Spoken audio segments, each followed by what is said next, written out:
J'ai changé et je parle pas de la manière d'évoluer un peu comme tout le monde. J'ai changé parce que quelqu'un m'a façonné, morceau par morceau, jusqu'à ce que je ne me reconnaisse plus du tout.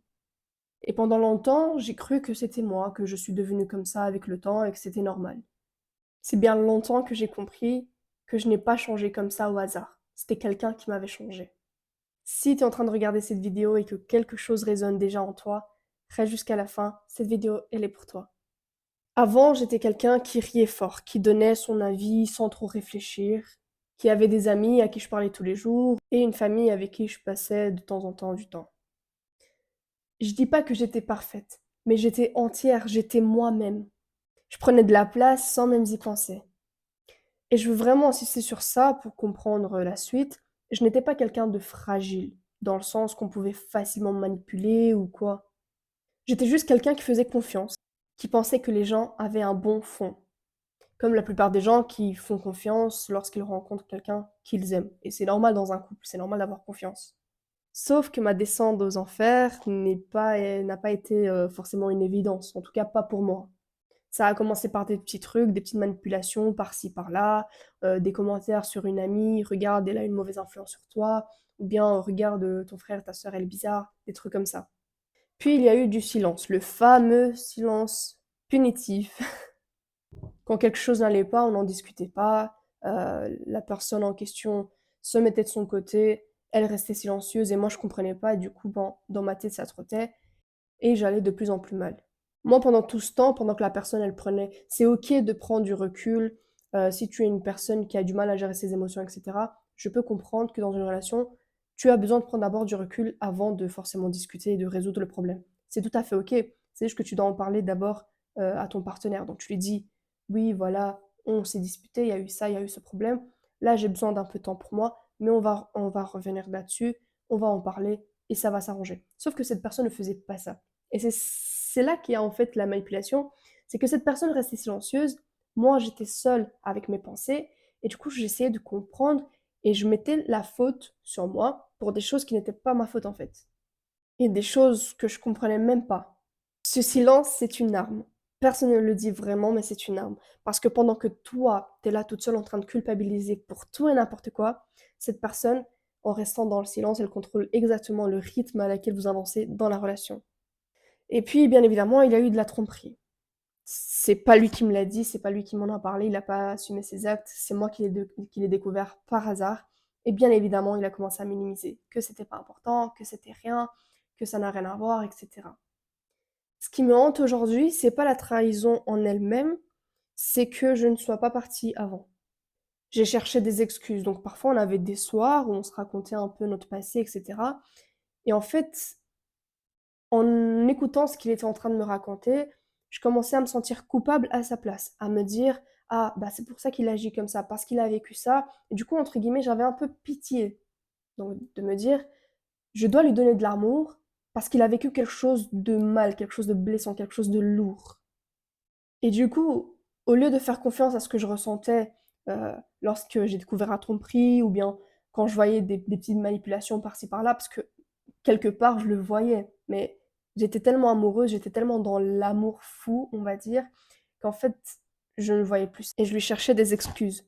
Au lieu de faire confiance à ce que moi je ressentais, j'essayais de comprendre pourquoi il avait agi comme ça, de justifier entre sortes ce qu'il était en train de faire. Je me disais: «Il a vécu, de la souffrance, il a vécu des choses, traumatisantes, des choses blessantes, donc c'est normal qu'il agisse comme ça avec moi». En fait, je prenais son passé comme une excuse pour ce qu'il était en train de me faire vivre. Et je veux être claire sur un point. Comprendre pourquoi une personne agit d'une telle manière, d'une telle façon, ce n'est pas la même chose que d'excuser ce qu'il est en train de te faire subir. Sa blessure d'enfance, son passé, ce qu'il a vécu, etc., ça peut expliquer son comportement, mais ça ne doit jamais le justifier. Mais à l'époque, je faisais pas forcément cette distinction. Je pensais que si je comprenais assez, si j'étais assez patiente, et si je lui donnais l'amour qu'il, entre guillemets, méritait, bah il finirait par changer. Et du coup, j'ai commencé moi-même à minimiser ce que je ressentais, à minimiser mes réactions. Donc, face à la tromperie, c'est normal de réagir face à une tromperie. Enfin, on t'a blessé, etc. La personne t'a trompé. Mais en fait, je commençais à minimiser. Je me disais non, c'est bon, c'est rien, c'est vrai, j'exagère. Et à force, on avait fini par parler le même langage, le langage ou ma souffrance ne comptait jamais autant que la sienne. Et pendant tout ce temps, sans m'en rendre compte, j'ai fini par m'isoler. Et pas parce qu'on me l'interdisait, c'était beaucoup plus subtil que ça. C'était la honte de raconter ce que j'étais en train de vivre. J'en parlais plus à ma meilleure amie, je parlais plus à mes sœurs. Je disais tout le temps que tout va bien, que c'est bon, etc. Mais Dieu seul savait ce que j'étais en train de vivre. Et du coup, je répondais moins aux messages de ma famille, de mes amis, j'allais moins aux repas familiaux. J'évitais tout endroit ou toute situation où on pouvait me poser des questions. Et du coup, je me suis construite une bulle, toute seule, pour ne pas avoir à expliquer l'inexplicable. Et surtout pour ne pas devoir expliquer que j'étais en train d'excuser des choses que de base j'aurais jamais acceptées. Et c'est là que ça devient encore plus intéressant, c'est que ce n'était pas que dans ma tête. Ça a commencé à se déverser sur mon corps. Je dormais mal, je faisais plein de cauchemars, je me réveillais la nuit, j'étais tout le temps malade, j'ai pris énormément de poids sans le vouloir, et sans même le remarquer au début en fait. Comme si un danger pouvait arriver à tout moment alors que rien ne se passait vraiment. Ce que j'ignorais à l'époque, c'est que c'est exactement comme ça que le stress chronique fonctionne. Ton système nerveux, quand il vit une instabilité, en fait, il n'arrive plus à faire la différence entre un vrai danger et une simple tension au quotidien. Il reste en alerte, toujours, au cas où quelque chose se passerait. Et si j'en suis là aujourd'hui, c'est qu'il y a eu un déclic. Mais il n'a pas été ouf ce déclic. Il est vraiment venu d'un moment bête. Un jour, j'étais au téléphone avec ma meilleure amie et elle m'a dit: Emima, j'ai peur pour ta vie. Je ne lui parlais plus autant que ça faisait longtemps qu'on s'était pas vus, mais on s'est eu un téléphone un jour, l'un des rares moments où on savait au téléphone, et elle m'a vraiment dit: j'ai peur pour ta vie. Depuis que tu l'as rencontré, depuis que tu es avec lui, tu vas comme ça, vers le bas, et j'ai vraiment peur pour ta vie. Elle l'a pas dit d'une manière méchante, mais avec une tristesse. Et cette phrase, c'est comme si elle avait fait un trou dans quelque chose que j'avais mis des mois à construire pour me cacher la vérité. Parce qu'elle avait raison, je ne me reconnaissais plus du tout non plus. J'avais pris énormément de poids, j'avais rasé mes cheveux, enfin, pas blanc, hein, mais j'avais rasé mes cheveux, je me suis teint les cheveux, enfin, en fait, vraiment, mon cerveau, il voulait quelque chose, il essayait de comprendre, et en fait, je savais plus qui j'étais. Et c'est là que j'ai compris quelque chose d'essentiel. J'étais pas anxieuse de base, de méfiante ou d'effacée. On m'avait façonné pour le devenir. Et si on m'avait façonné comme ça, je pouvais aussi me reconstruire. Aujourd'hui, avec beaucoup de recul, voilà ce que j'ai compris. Comprendre les blessures de quelqu'un ne t'oblige jamais à endurer les siennes. Tu peux avoir de l'empathie pour son passé et refuser catégoriquement qu'il te fasse du mal dans le présent. Ce garçon-là, par exemple, il y a 10 ans, donc dis-toi il y a 10 ans, donc là j'en ai 21, il y a 10 ans j'avais 11 ans. Quand j'avais 11 ans, il y a une meuf qui lui a brisé le cœur, il l'a toujours pas pardonné, il a toujours pas pu s'en remettre, et du coup aujourd'hui, mais il me l'a clairement dit, il m'a regardé dans les yeux, il m'a clairement dit qu'il me punissait pour ce que cette fille lui avait fait. Ah, les hommes. J'ai changé, oui, mais pas de la façon dont je pensais avant. Je suis devenue plus consciente. Quelqu'un qui reconnaît maintenant les signaux qu'elle ignorait avant. Quelqu'un qui sait que le silence peut être une arme. Que la honte n'a pas besoin d'exister quand tu n'as rien fait de mal. Et que la douleur de l'autre ne doit pas supprimer ta douleur à toi. Lorsque cette relation s'est terminée, et j'en ai parlé enfin à ma grande sœur, elle était choquée. Elle n'arrivait pas à comprendre comment j'ai pu accepter tout cela. Parce qu'avant, je n'étais pas comme ça, j'étais une fille remplie de joie de vivre, et même je vais vous mettre des photos, des vidéos, pour voir en fait la différence, comment j'ai changé, mais grave. Je ne me reconnaissais plus, mes amis ne me reconnaissaient plus, ma famille ne me reconnaissait plus, et même moi, chaque nuit, on dirait quand j'étais toute seule, c'était comme si en fait, je vivais un cauchemar, je vivais un enfer. Et un truc intéressant, c'est que lorsque je vivais avec lui, chaque nuit je faisais des cauchemars, mais une fois qu'on s'est séparés, les cauchemars ont arrêté. J'en ai encore de temps en temps, mais c'est plus comme avant. Et c'est là qu'on comprend vraiment l'impact d'une personne toxique dans ta vie.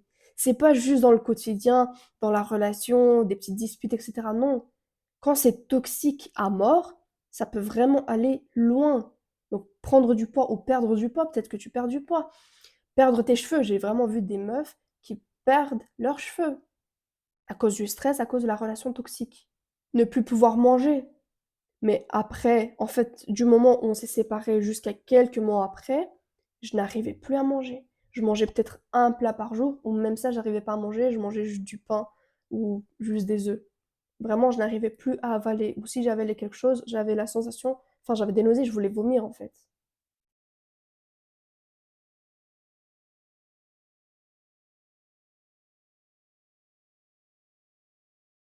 Jusqu'à ce que j'apprenne à me reconstruire petit à petit, à reconnaître et à être dans une relation saine.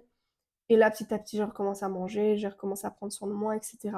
Et attention, je dis pas qu'il faut se mettre dans une relation pour commencer à prendre soin de soi, non. Avant que je rencontre mon copain, j'avais commencé à prendre soin de moi, etc. Et même un soir, c'est vraiment marrant, dans le sens que voilà, j'étais dans le lit avec mon ex, avec cette personne toxique. Et en fait, j'avais commencé sur les réseaux à ce moment-là. Et je lui ai montré et tout, et en fait, je lui disais, mais regarde comment je suis belle. Mais vraiment, j'ai commencé à me retrouver belle, j'ai commencé à me refaire belle, entre guillemets, parce que j'étais plus dans ce truc toxique. Finalement, quand il a déménagé, quand il est parti, j'ai pleuré pendant 2 3 jours. Mais après, en fait, même ma sœur, elle m'a dit, mais Mima, tu vas pas vraiment pleurer pour un gars comme ça. Un gars qui t'a détruite, un gars qui t'a mis mais, dans tes pires états. En fait, j'ai compris, non, je peux pas perdre le temps à pleurer pour une personne comme ça qui m'a rien apporté de bon. Si cette personne m'avait apporté plein de bonnes choses, ok. Mais là, tout ce que cette personne m'avait apporté, c'était que de la souffrance, que de la douleur, que de la toxicité dans ma vie, en fait. Et pour comprendre à quel point j'étais loin dans tout ça, j'avais perdu mon boulot, j'avais arrêté l'école, tout ça parce que ben, je me laissais contrôler par lui. Il me disait que non, je dois pas aller à l'école, que je dois aller travailler comme une personne adulte, etc. Alors que j'avais même pas encore mon diplôme. Voilà. Aujourd'hui, les choses vont mieux, repris le cours de ma vie, je suis retournée à l'école, etc. J'ai essayé d'avoir mon diplôme. En fait, petit à petit, les choses se reconstruisent, je les reconstruis. C'est pas facile. Et je peux pas te dire que dans un mois, 2 mois, tu iras bien. Parce que, voilà, on a toutes vécu des choses différentes. Mais ce que je peux te dire, c'est que tu iras mieux. Tu iras mieux parce que c'est possible. Que tu aies vécu la pire relation toxique de ta vie, tu peux te reconstruire. Et pour aller encore plus loin, pour que tu comprennes ce que j'ai vécu, franchement, j'ai perdu mon appartement à cause de cet homme. Quand je dis que j'ai tout perdu, j'ai tout perdu. Je me suis retrouvée à dormir par où je pouvais. Franchement, c'était la pire période de ma vie. Je m'en suis sortie. Et tu peux aussi t'en sortir. C'est pas facile tous les jours. Il y a des nuits plus difficiles que d'autres. Mais c'est possible. Et tu le mérites. Si tu es en train de vivre quelque chose qui ressemble à ça, les excuses que tu trouves à sa place, l'isolement à cause de la honte, ce sentiment de disparaître un peu plus chaque jour. Je veux que tu saches un truc. Tu n'es pas en train de trop faire. Ce que tu ressens est réel. Et il faut que tu le comprennes. C'est réel ce que tu ressens. Mais il y a aussi un chemin pour s'en sortir. J'ai mis tout ce que j'aurais aimé savoir à l'époque, donc reconnaître les patterns, et plein d'autres choses qui peuvent t'aider à te reconstruire, à reconnaître une relation toxique et à en sortir. J'ai mis tout ça dans ma formation Sortir du cycle, et le lien est dans la description si tu veux aller plus loin. Tu mérites d'aller bien, tu mérites d'aller mieux, et tu vas y arriver. Si cette vidéo t'a parlé, dis-le moi en commentaire. Des fois, juste savoir qu'on n'est pas seul, ça change beaucoup. Merci d'avoir regardé jusqu'ici, et prends soin de toi.